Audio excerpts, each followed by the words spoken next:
my dear friends. Gather around because I have a special story to share with you today. It's about the importance of helping others. Yay, we love your stories, Benji. Once upon a time, in a forest much like ours, there was a little bird named Bella. Bella was a kind and helpful bird who loved to sing. One day, Bella found a lost baby rabbit named Robbie, crying under a bush.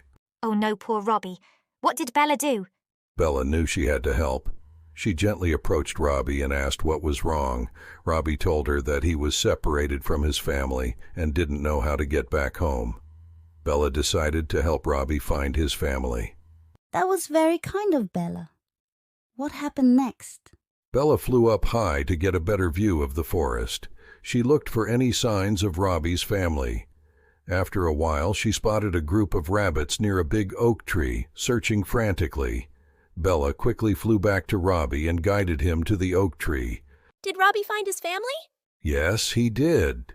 When Robbie saw his family, he ran to them with joy. His family was so relieved and thankful to Bella for helping him. They invited Bella to join them for a feast as a token of their gratitude.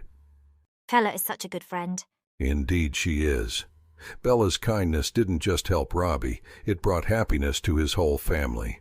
From that day on, Bella and Robbie became best friends. Bella learned that helping others not only makes them happy, but also brings joy to oneself.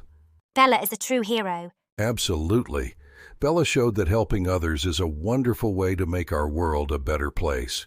So remember, my friends, always be ready to help those in need. It can make a big difference. What a wonderful story, Benji.